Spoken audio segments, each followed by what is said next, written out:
అందరికీ నమస్కారం అండి. మనము ఇంట్లో ఎన్నో పూజలు చేసుకుంటూ ఉంటాము. కొంతమంది ప్రతిరోజు ఉదయము, సాయంత్రము కూడా పూజలు చేస్తూ ఉంటారు. కొంతమంది ఏదైనా పండగలప్పుడు, నోములు, వ్రతాలప్పుడు పూజలు చేస్తూ ఉంటారు. మనము రోజు ఇంట్లో చేసుకునే పూజలో అయినా, దేవాలయంలో వెళ్ళి పూజలో అయినా, లేదా మనం ఇంట్లో ఏదైనా శుభకార్యాలు జరిగినప్పుడు కానీ హారతి ఇవ్వటం అనేది చాలా కాలం నుంచి వస్తున్న ఒక సంప్రదాయము. అయితే హారతి ఇచ్చే విషయంలో కానీ, హారతిని మనం తీసుకునే విషయంలో కానీ ఎన్నో సందేహాలు ఉన్నాయి. హారతిని మనము 2 చేతులతోనే తీసుకోవాలా? ఒక్క చేత్తో తీసుకోవచ్చా? దేవుడికి ఒక్క చేత్తో నమస్కారం చేయొచ్చా? 2 చేతులతోటే నమస్కారం చేయాలా? ఇలా అనేక రకాలైన సందేహాలు మనకి కలుగుతూ ఉంటాయి. ఈ సందేహాలన్నిటికీ ఈరోజు మనం ఈ వీడియోలో సమాధానం తెలుసుకుందాము. ముందుగా ఒక చిన్న రిక్వెస్ట్ అండి.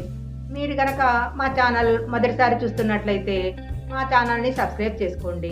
పక్కనే ఉన్న బెల్ ఐకాన్ని యాక్టివేషన్ చేసుకుంటే మేము పెట్టే వీడియోలన్నీ కూడా మీకు ముందుగానే నోటిఫికేషన్గా వస్తాయి. మనము ఇంట్లో పూజ చేసుకునేటప్పుడు హారతిస్తూ ఉంటాము. మనము ఇంట్లో ఏదైనా పూజ చేసుకునేటప్పుడు కానీ, ఏదైనా శుభకార్యం అప్పుడు కానీ ముందుగానే హారతిని సిద్ధం చేసుకుంటాము. ఒక ప్లేట్లో పత్తి, చందనము, కుంకుమ, అక్షింతలు, ఆవు నెయ్యి ఇలాంటివన్నీ మనం సిద్ధం చేసుకుంటాము.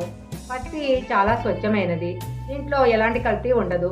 అలాగే ఆవు నెయ్యి కూడా చాలా పవిత్రమైనది. వీటిని ఉపయోగించి ఇచ్చే హారతి చాలా పవిత్రమైనది. దీని ద్వారా అనేక మంచి ఫలితాలు కూడా కలుగుతాయి. హారతి ఇవ్వకుండా పూజ పూర్తి చేసినట్లయితే ఆ ఆరాధనకి ఎలాంటి ఫలితమో ఉండదని స్కంద పురాణంలో కూడా చెప్పబడింది. మనము పూజ చేసుకున్న తర్వాత హారతి ఇచ్చినప్పుడు 2 చేతులతో హారతిని తీసుకోవాలి. ఒక్క చేత్తో ఎప్పుడూ కూడా హారతి తీసుకోకూడదు. హారతి ఉంచిన ప్లేట్ వైపు 2 చేతులతో హారతిని తీసుకొని కళ్ళకద్దుకొని నమస్కారం చేసుకోవాలి. హారతి ఇవ్వకుండా పూజ ఎలాంటి పరిస్థితిలో కూడా సంపూర్ణం అవ్వదు.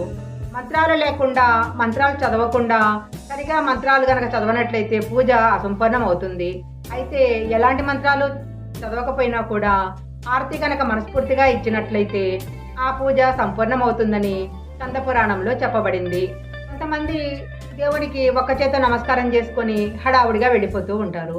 అలా ఎప్పుడూ దేవుడికి ఒక్క చేత్తో నమస్కారం చేయకూడదు. కళ్ళు మూసుకొని 2 చేతులు జోడించి భగవంతుని ప్రార్థించాలి. అలాగే మనం దేవుని పూజ చేసుకునేటప్పుడు పొట్టి నేల మీద కూర్చోకూడదు. నేల మీద ఏదైనా పీట వేసుకొని, ఏదైనా చాప వేసుకొని కూర్చొని పూజ చేసుకోవాలి. మనము దేవుని గదిలో పూజ చేసుకునేటప్పుడు ఎప్పుడూ నిలబడి పూజ చేసుకోకూడదు. నిలబడి కనుక పూజ చేసినట్లయితే దేవునికి చాలా కోపం వస్తుంది. దేవుడు తనను అగౌరవపరిచినట్లుగా భావిస్తాడు. అందువలన ఎప్పుడూ కూడా దేవుని గదిలో కింద ఏదైనా పీట వేసుకొని పీట మీద కూర్చొని దీపారాధన చేసుకోవాలి. అలాగే మనకు వచ్చిన స్తోత్రాలను చదువుకొని దీపారాధన పూర్తయిన తర్వాత భగవంతునికి హారతి ఇచ్చి నైవేద్యము పెట్టి పూజ పూర్తి చేసుకోవాలి.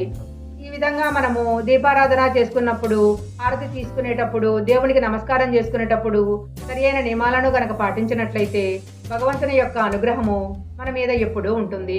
అలా కాకుండా చేసే పూజలో ఏదైనా లోపాలు కనుక జరిగినట్లయితే భగవంతుని యొక్క కోపానికి గురి కావాల్సి వస్తుంది. అందువలన ప్రతి ఒక్కరూ కూడా ఈ నియమాలన్నీ గుర్తుపెట్టుకొని దేవుని దీపారాధన కరెక్ట్గా చేసుకొని దేవుని యొక్క ఆశీస్సులు పొందాలని కోరుకుంటూ ఉన్నాను. ఈ వీడియో కనుక మీకు నచ్చినట్లయితే లైక్ చేయండి, షేర్ చేయండి. పక్కనే ఉన్న బెల్ ఐకాన్ని యాక్టివేషన్ చేసుకుంటే మేము పెట్టే వీడియోలన్నీ కూడా మీకు ముందుగానే నోటిఫికేషన్గా వస్తాయి. మరొక మంచి వీడియోతో మళ్ళీ కలుసుకుందాం.